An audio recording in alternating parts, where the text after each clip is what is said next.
wajjin awwaalamuun qabu yaada jawween waan baay'ee jira kitaaba keessatti dagarta. Yeroo suman eeguu tarii anaaf karaan gabaabachuu danda'a ture. Osoo hin dubbisee jiraadhe wanni hin gaabbu hin jiru. Yeroo san mana san keessa lubbuun nan baya jedhee yaadaan ture.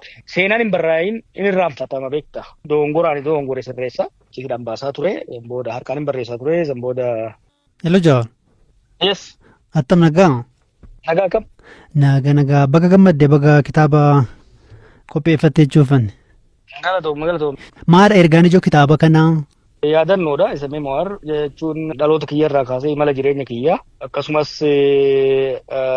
imala qabsoo qeerroo irratti waan yaadadhu waan ta'aa ture waan hojjetamaa ture akkasumas bara ce'umsaa keessas waan ta'aa ture kan inni mana hidhaatti barreesseen amma qopheessee baase mata dureen isaa akkuma jettu hin gaabbuedha.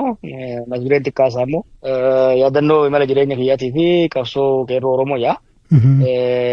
Akkuma mata dureen irraa agartutti dhaloota kiyyarraa kaasee haalota siyaasaa, hawaasummaa, dinagdeen an keessatti guddadde ka boodarra ilaalchaan qabaadhe irratti dhiibbaa godhataa turan. Akkasumas imala barnootaaf Singaappoor irraa kaasee Ameerikaatti biyyoota adda addaatti yeroon barachaa turetti muuxannoowwan sanis keessa deema. Jaansee immoo qabsootti hoggaan seenuu qabsoo nagaa irratti qophii godhamaa ture.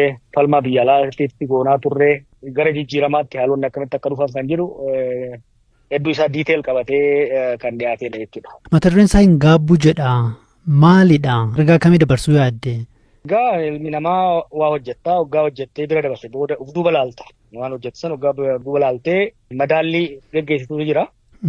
Jiruu siyaasaa kana keessatti aarsaa guddaan kafale. Hojii baay'ee soo hojjedhee milkaa'innas nan qaba. Kana laalee waggaan madaalu aarsaan kafaleetis waan hin milkaa'ee jiruuf aarsaan sunis garaan hin nyaatu. Kan jedhudha kan biraa immoo hojii hojjechaa ture keessatti namootni aaroo danda'anii gareelee muufatan jiraachuu danda'anii namoota walitti bu'uun jira. Sababni kanaatis qabsoo san bakkaan gahuudhaaf waan ta'eef qabsoo sun immoo boodarra galma waan ga'eef wanni hin gaabbu hin jiru kan jedhu yookiin immoo akka loqoota gama baha Oromiyaatitti sheenaan qabu jecha jedhuun kan laalamu no regrets kan jedhu jechuudha. Mana hidhaa teessee barreessite immoo eegasii booda barraa'e immoo. Mana hidhaatti barreesseetiin achi hidhaan baasaa ture. Booda harkaan hin barreessaa ture. San booda taayip godhamee yoo yaadatte akkuma hidhaadhaa baheen maxxansiisuudhaaf yaadeen ture. Haalli yeroo san tures haalli biyyattii uummanni qalbiidhaan waa dubbisuudhaaf kan mijatu hin turre. Yeroo suman eeguu asirra geenyee amma immoo dirqama kana caalaa tursiisuun barbaachisu kan jedhu nama maxxansiise malee manuma hidhaatti hin fixee bahee. Eegan bahee booda waanuma gulaaluuf sirreessuu qofatu hojjetame. Kitaabni kun afaan lamaan qophaa'ee yoo dogoggoruu baadhee miire? Jalqaba afaan Oromootiin barreeffame. San booda gana afaan Amaaraatti jijjiirame. Afaan Ingiliziitiinis hiikamee jira garuu gulaalamee yeroodhaan gahuu hin dandeenye. Yeroo amma tokko booda kan afaan Ingiliziis ni baha garuu amma kan afaan Amaaraatii fi kan afaan Oromoo lamaanuu qophaa'ee jira. Kitaaba uummata barreessite keessatti wanti addatti namni eegu yookiin immoo kana dura hin dubbanne uummati argachuu danda'a? Waan baay'ee jira. Waan hojjetame gartee waggoonni keessa dabarre kun yeroo waa hedduun saffisaan jijjiiramaa turani. Kanaaf waan baay'ee argatu jedhee yaada. Bakka nufi jirurraa ilaalcha kiyyarraa waan inni yeroo san yaadadhurraa waan hin barreessee fi jedheeti yaada. Tarii haala siyaasa Itoophiyaa keessa jiru irratti waan furmaata keeku waan keessa dabarte waa'ee isaas hin tuqaa? Kitaabni mana hidhaatti barreesse actually kitaaba lama ta'e kutaa lamatti barreesse waa'ee hanga ammaa keessa dabree fi gara fuulduraatti uummanni keenya biyyi keenya maaliif hojjetame rakkoolee hanga ammaa mudataa turan keessaa bahuu danda'a kan jedhu sanis barreesse garuu walirratti kitaabni kun amma gara fuula 500tti dhiyaata kan amma bahe kun kaaniin yoo walirratti dabalame gara 1,000 waan ta'uuf bakka lamatti baafne kana amma baasee kan itti aanu immoo bara dhufu bahuu qaba kan jee kan hin hambisee jira. San kanaa geeku immoo boqonnaa tokko gara xumuraa irratti bifa goolabbiitiin kan hin kaa'ee jira. Ina keeka amma tokko garuu diiteel ta'ee karoora sagantaa imaammata kan qabu miti sun bara dhufu kitaaba biraatiin kan bahu ta'a. Torban dhufu keessa Naayiroobii keessa akka eebbisiistuudha kanatti ifa goote tarii Itoophiyaa keessa eebbisiisuudhaaf yaanne turree haalli mijachuu hin dandeenye. Akkuma agartu haalli biyya rakkisaadha. Kitaaba eebbisuudhaaf dhiisi. Namni hafuuruma baafachuuf haala ulfaataa jira. Kanaaf asitti eebbisuun filatame. Actually inni dura gara biyya Awurooppaatti eebbisuudhaaf yaadee ture. Garuu hawaasni asii kun asitti eebbisuu qabna jedhanii na gaafannaan hin tole jedhee asirraa eegallee sammuu irra Jarmanii biyyoota UK gara Ameerikaatti deemee kan eebbifamu ta'a. Kitaaba kun tarii amma haala Itoophiyaan keessa jirtuun gaafa laallennu amma maaliif eebbisiisuu barbaadde? Addatti akka nama siyaasaatti wanti yaaddee wanti akeekte jira? Egaa haalli siyaasaa Itoophiyaan fooyya'aa jedhee yaadaan ture. Akkuma yaadatte gaaniidhaa bahuun akka duritti barreessuus dubbachuus dhiisee hojii baay'ee lafuma jala hojjechaa ture. Qondaalonni biyya sanii garuu homaa wanti jijjiiramas hin jiru. Kanaaf kana caalaa eeguun homaa wanti fooyyaan guddaan argamuu waan hin dandeenyeef baafnee hamma tokko uummannis akka irratti dubbatuuf hojii gara fuulduraa hojjechuudhaaf karoorfanneefis uummata wajjinis mari'achuudhaaf diskoors uummata keessatti akka uumamuuf yaadudha. Kanaaf amma kitaaba kanarraa uummati yaada akkamii naa kenna jettee yaadda?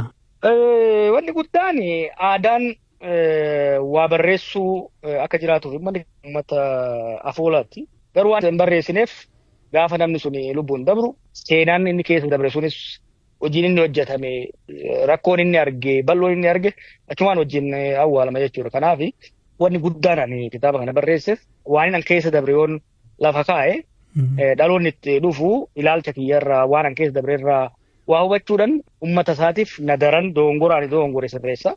Hojii gaarii an hojjedhe irraa barachaa uummata keenyaaf bu'aan nuti buufni caalaa dachaan buusuudhaaf isa gargaara jedhee waan yaadeef kanaafin galmeessuu barbaade beekii mana kana hidhaatti yeroon barreessutti yeroo san mana hidhaa san keessaa lubbuun nan bara jedhee yaadaan turre.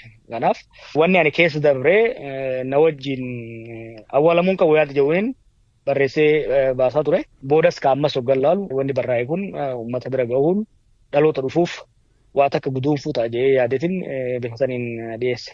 Mana hidhaatii lubbuudhaan nan baay'ee yaadneette tarii addatti wanti kana dura nuti hin dhageenye wanti si mudatee jira moo haalli manumti hidhaa si hin mijanne?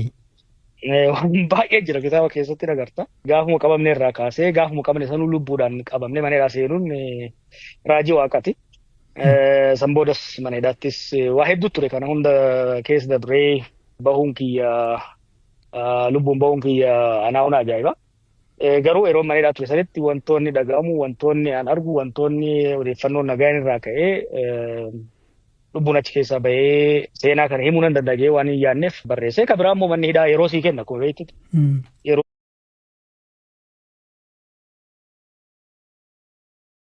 kanaaf saniifis na gargaare. Akeekni guddaan garuu mana hidhaa san keessatti yoon mana hidhaa san keessaa lubbuun bahuu baadde manni keenya waan tokko waan an keessa dabre akka beekuu fi dhaloonni dhufus akka waan tokko irraa hubatuuf. Waggaa dheeraa kaaftee asirratti namoonni siyaasa keessummaa Oromoo keessa jiranii waggaa dheeraa siyaasa keessa turanii kitaaba tokkollee kan hin barreessine jiru waan dhaloonni irraa baru lafa kaa'uu dhabuun kun ni mul'ata. Kanaafuu akeeketti kitaaba kanatti barreessite keessaa tokko waan kanaaf fakkeenya kaa'udha jechuudha. Yeroon dargaggeessa turetti amma qondaalota hoogganoota keenya uummata kana hoogganaa turan baay'ee isaanii obbo Galaasaa, obbo Leencoo namootaan argu hundumaa waan keessa dabran akka barreessan itti waachan ture. Amma tokko barreessaniiru garuu guututti hin barreessinu. Dhaloonni seenaan hin barraayin in irraanfatama beektaa in haqama. Wanni namni keenya uummanni keenya keessa dabre bara waan xiqqoo miti beektaa. Waan xiqqoonis hin hojjetamne rakkoon xiqqoo keessas hin dabarre seenaan hoogganoota keenyaa seenaan qondaalota keenyaa seenaan abboota keenyaa mataadhaan koo barreeffamee waan irraa barannuuf qabna. Waan gaarii isaan hojjetan irraa ittiin boonuudhaaf gabbisuudhaaf dogongora isaan hojjetan immoo irra deemnee nuti immoo akka hojjenne sirreessuudhaaf nu fayyada. Kanaaf natti dhaga'ama ture isaan barreessuu dhabuu isaaniitiin. Atis dargaggeessa yaadattu malee yeroo qabsoon qeerroo eegaluudhaaf ka'usan seenaa Hayilee Fidaa barreessaan ture. Waan hagammaan xumurri gara fuulduraa yoon yeroo argadde tarii kan hin fixu. Yaadannoowwan inni yeroo san Hayilee Fidaa jechuun nama baay'ee barreessaa turedha. Tarii terminoloojii siyaasaa ifni Itoophiyaa keessatti fayyadamnu kana hedduu isaa kan uume isa. Dayaarii isaatirraa kaasee xalayoota inni namoota walii barreessu namni tokko naa kennee isarratti barreessan ture. Baay'een natti dhaga'ame namni kun osoo seenaa isaa barreessu namni baay'een amma waa'ee Hayilee Fidaa maqaa qofaan beeka malee waan inni keessa dabre akkaataa yaadni isaa itti guddate keessa Wallagga Arjoorraa kaasee hamma biyya Jarmaniitti hamma biyya Faransaayitti waan keessa deemaa ture odoo barreessee tarii anaaf karaan gabaabachuu danda'a ture osoon waan Hayilee Fidaa keessa dabre, Baaroo Tumsaa keessa dabre, Jaarraa Abbaa Gadaa keessa dabre, barreeffamaan kitaabaan kaayamee baran haayiskuul turetti yookiin immoo baran yuunivarsiitii jalqaba seenutti osoo hin dubbisee jiraadhe dongorootaan hojjedhe tokko tokko hin hojjedhuun ture.